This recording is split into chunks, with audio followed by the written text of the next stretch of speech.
So I move on to the next resource person of the evening. Our next resource person are Dr. Ronald S Pockelman, Assistant Professor, College of Computer Sciences, University of Makati, Philippines. He will deliberate on the topic research ethics in the Philippines. Briefly about Sir, he is BS MS Computer Science and Doctor in Philosophy in Education. He has been on various prestigious posts in this profession of teaching. He has attended numerous seminars, conferences, workshops, has published various research presentations, is actively participating in socio-civic extension activities, has been designated teaching abilities, and lastly, conferred awards, including Excellent Teacher Award and Outstanding Faculty. I welcome you, Dr. Ro- Ronald, please.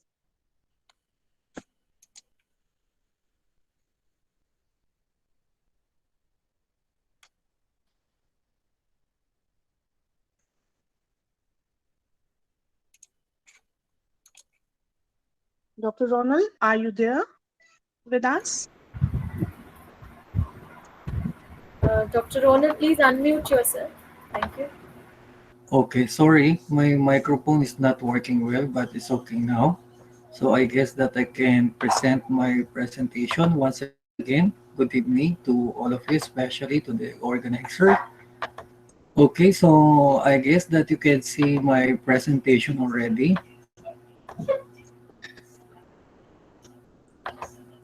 Hello. So Yes. my topic is all about let's get ethical, Philippine research ethics. Okay. So, in the Philippines research setting, universities are doing their best to vet the requirements of a good research. And all works must be passed by the standard of excellence, which include research ethic. Incumbent upon the university is the institutionalization of the ethics review. Part of this are the qualification of the paper reviewer in their field of expertise. We all know that every time that we are having a peer review, it must have a qualification. So it depends upon the fields of the expertise that one can review the paper. So research ethics is a matter in the Philippines. I guess that is also matter in different countries. So research proposal in some of the school in the Philippines by regular faculty member, students, and other concerned the field of research are reviewed by a centralized ethics board prior to implementation. So it depends upon the school if there is what we call centralized ethic board. In UP, here in the Philippines or University of the Philippines, one of the school wherein they have a centralized ethic board. But right now in my school, University of Makati, so we have different okay, department wherein we could able to review the research according to their field of specialization. So no research project happened without the prior review and approval of the board. I guess that you will also agree with this one. So this ensures that every research work protocol complies with the ethical criteria, which includes the data privacy of research participants. So in Ateneo, one of the famous and prestigious school in the Philippines, they have three strategic goals based on the school medium-term plan. So strategic goal one, to produce a research and academic output wherein there is a peer-reviewed journal articles, books, policy notes, and teaching materials that will strengthen the school through leadership and influence in policy making. So number two, to work with policymakers and different internal and external stakeholders by providing technical assistance and platform for evidence-based discourse on selected social and political economic issues. And lastly, to mobilize fund and develop partnerships that will support the center unit research agenda. In research, it has many components. So I'm going to discuss only one. So this is all about data privacy and data protection. So a while ago, our guest speaker, okay, so Dr. Deepak Main discussed all about some of the data privacy issue. So we will be dealing with data privacy and data protection. So privacy and data protection are fundamentals, right? Which needs to be protected. So privacy can mean different things in different contents and cultures.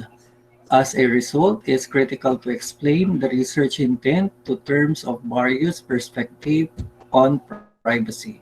For example, when conducting covert research, researchers should consider the meaning of the term public and private in the context of researching. Convert of survey suit can only be used if researcher can show that the study has obvious advantages when no other research method appears to be feasible, and it is fairly certain that no one will affect or suffer as the result of the observation is concerned. Data protection aims at guaranteeing the individual right to privacy. It refers to the technical and legal framework designed to ensure that personal data are safe from unforeseen, unintended, or malevolent use. Data protection, therefore, includes measure concerning collections, access to data, communication, and conservation of data. In addition, a data protection strategy can also include measures to ensure the accuracy of data. In the context of research, privacy issues arise whenever data relating to person are collected and stored in digital form or otherwise. The main challenge for research is to use and share the data and at the same time to protect personal privacy.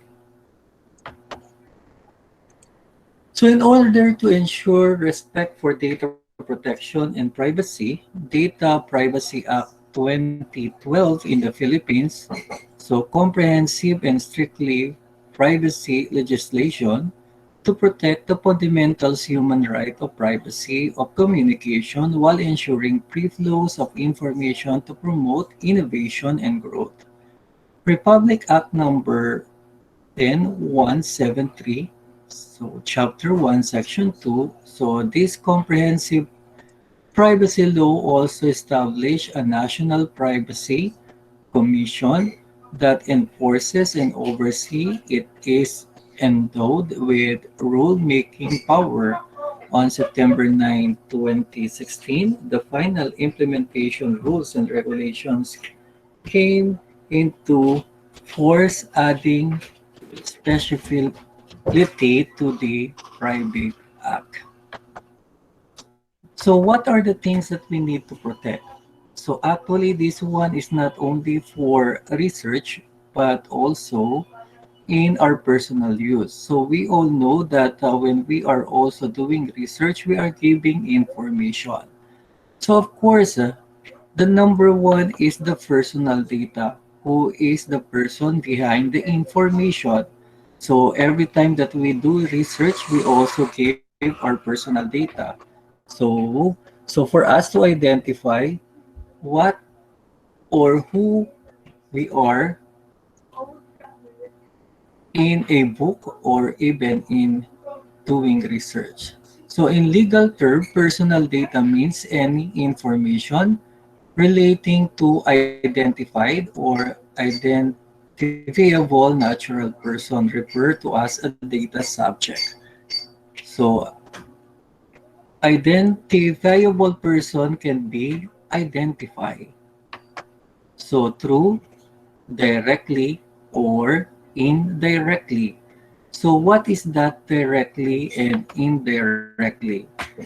Directly identify or identify person. This note shown includes the name of the person as the most common identifier. So indirectly, in particular, by a reference to an identification number or to one or more factors specific to their physical, psychological, genetic, mental, economic, culture, or social identity. This notion typically relates to the phenomenon of the unique or rare combinations of more identifier. So there are cases in which prima facie the extent of the available identifiers does not allow anyone to single out a particular person, but that person must actually be identifiable because that the information combined with other pieces of information may still allow distinguishly that individual from another. Therefore, to establish whether a person is identifiable, you will need to check whether the combination of pieces of information which are available to data control or to any person can lead to the identification of that person concerned. So these are some of example of what we call personal data. Personal data like name, home address, email address, location, etc. So sensitive data, we have the religion, beliefs, political opinions, medical data. The other data like patient, volunteers, like for example, we have the survey, health research. So especially when we are doing some of the evaluation or what we call survey, so that is part of the giving your own data.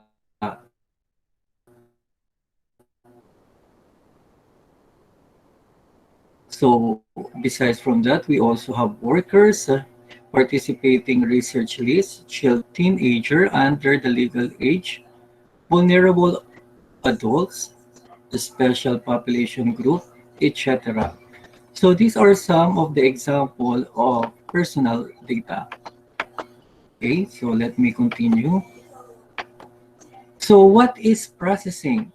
So in legal terms, processing of personal data means any operation or set of operation which performed upon personal data, whether or not by automatic means such as collecting, recording, organization, or organized storage, adaptation, or alteration, retrieval, consultation, use, disclosure, transmission, dissemination, or other making available alignment or combination, blocking, erasure, or destruction.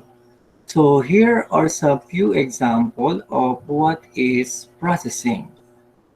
So right now we are recording this conference. So what you will notice, of course, we have the consent coming from the organizer. So it is allowed for us to record this.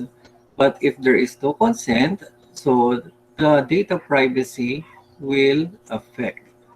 So here are some of the example. You create a mailing list or a list of participants. You manage a database. You share data with a third party. So if you are a employee, especially if you are in the higher position, like for example, you are in the human resources department, you could not be able to share any information of the employee. It's just because it is prohibited so for us to distribute all of this information that is the property of the company. And of course, we just need to have a private for each of that employee. So we just need to make it secret. Everything must be in the company only. So let's move on. So that is number two. Okay, let's move on to number three. Okay. So when you process data in more than one country, the data controller, so these are the researcher, principal, investigator, must provide detailed information regarding the applicable legal framework in the countries where the processing of data is going to take place. As a matter of law and principle, the data controller, HR, the researcher, and principal investigator may comply with the data protection legislation in the country where the research will be carried out. Number three, basic principles for processing personal data. Whatever you process personal data, you must keep in mind that the processing must be necessary and appropriate in relation to what, why, how, and how long. So, meaning to say that those information are very crucial every time that we use this. So, what are the things that we need to do? Why is it that we need to use this information and how we're going to use information and how going to expose the information. So, how long it is. So, processing of sensitive data. Sensitive data are those revealing racial or ethnic origin, political opinion, religion, or philosophical belief, trade union membership, genetic data, biometric data, data concerning health, and data relating to sexual orientation or activity. So these are some of the examples for processing of sensitive data. Membership in a religion or political groups. Sexual orientation. Of course, we also have the health-related record. So patient record is there and other record from the hospital. So besides from that, we also have hospital information record. Criminal record is another example. So as the rule, the processing of sensitive data is prohibited. So it's not allowed to display all the data. So a while ago, our speaker discussed that privacy is there, wherein don't expose your data. So for us, so to have a secret with our identity. So data protection policy provide more specific circumstances which allow for the processing of sensitive data. The most common in research is upon the data subject explicit consent. So of course, another part that it was discussed also a while ago is to inform consent. Inform and pre-consent the most pivotal principle for legitimate processing. A comprehensive informed consent is a crucial requirement in research. Appropriate or use of consent. Consent is a weak basis for justifying the processing of personal data since data subject has the right to withdraw their consent at any time and without justification and have their data deleted as consequence. Consent refers to the reasonable processing which is appropriate need and necessary in relation to the purpose or purposes. So it is generally sufficient to obtain consent only one for different operation as long as they are covered with the data object or subject, reasonable expectation. So while informed, prior information appreciation and understanding of the fact and implication is the precondition for valid consent. Data subject must be informed about their rights to withdraw the consent at any time and without any justification and to have their data deleted as consequent. So the data subject concern must be given in a clear and understandable manner. Accurate and full information of all relevant issues such as the nature of the data process, purpose of the processing, recipient of possible transfer, and the time limit for storing the data. And number six is the data security. So under lock and key. So in practical terms, this measure could result in user identification. The way to verify and identify of the user. One factor, sometimes a user know strong password. So when we are having a data security, not only for your what we call account in your different online website or even in the bank, be sure that you have a strong password. So this is a key aspect of the strong password. So what are the key aspects? So of course, number one, so be sure that we are using more than 10 a character, and it's a combination of a big letter or uppercase, lowercase with number, and of course with symbols. So it is for us to identify that we have a secure password.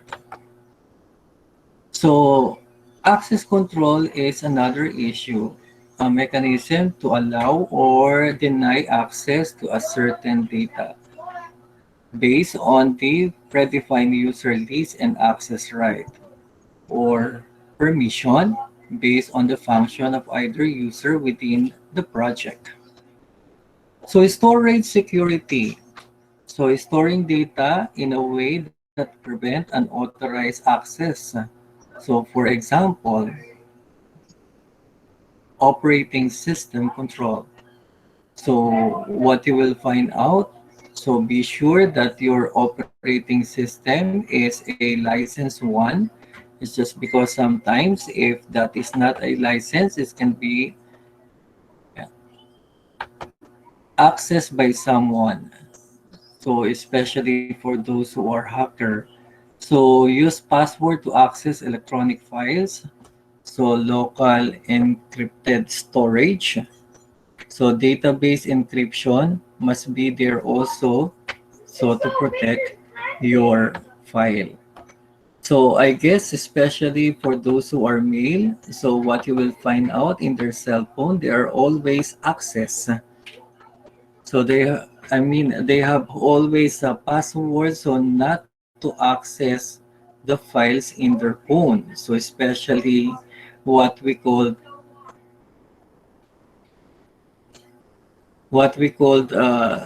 pictures, files, or even numbers of the important people, we are doing some security. Okay. So in this case, we can protect our privacy.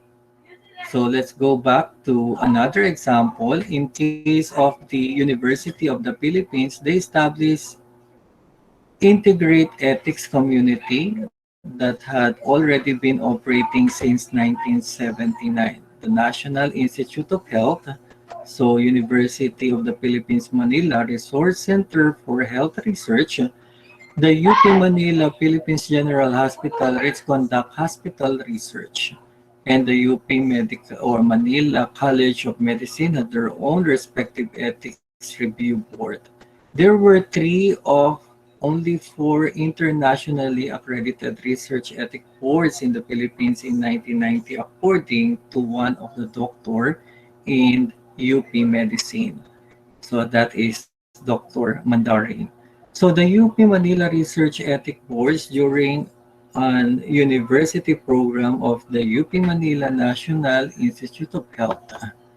So in streamlining the structure of continuing research review in UP Manila harmonious this research protocol for running the UP System Directive. According to Dr. Mandarin, UP is the fighting pioneer in promoting research ethics.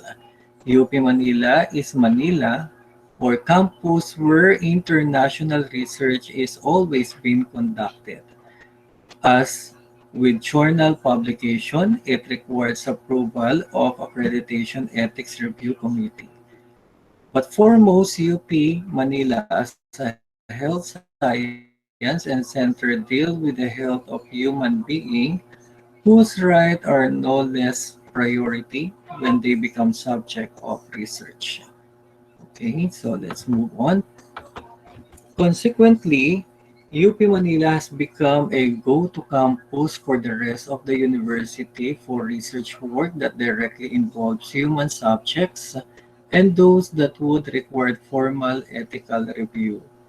So approval from the UP Medical Rep assumes complies with international and national guidelines to protect the human participants in research and ensure the integrity of the scientific data. So this includes those of the World Medical Association Declaration of Helsinki, the International Conference of the Harmonization of Technical Requirements for Registration of Pharmaceuticals for Human Use. So we can see that the UP is the one, or the University of the Philippines is one of the school here that provides a lot of what we call research center that comply the privacy of the data. Okay, so nationally, UP Medical Rep complies with the following: the National Ethical Guidelines for the Research or Health Research, Department of Science and Technology, Administrative Order 001 Series of 2007, which requires ethics review of all health research involving human participants. The Department of Science and Technology, with Administrative Order 001 Series of 2008, which requires all the Ethics Review Committee, and to the register with the Philippines Health Research Ethic Boards and the Commission of the Higher Education, Memorandum Order 34 Series of 2007 in the support of the memorandum, which requires all academic institutions engaged in the human research to establish ethics review board committees. These guidelines on the data privacy precede the Private or Data Privacy Act of 2020. They are compliance with the act that the UP system issued earlier for establishment of Research Ethics Committee on the board in which see you throughout the UP system and their accreditation with the Philippine Health Research Ethics Board.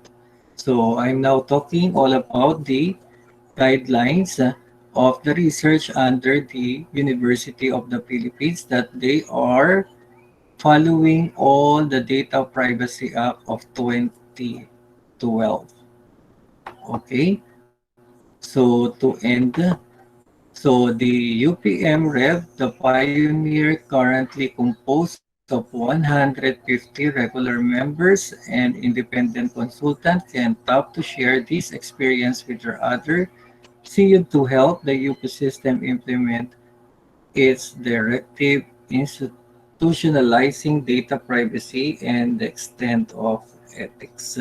So UP is one of the school here in the Philippines that providing the data privacy of doing research according to this research. So once again, thank you. Maraming salamat po for listening.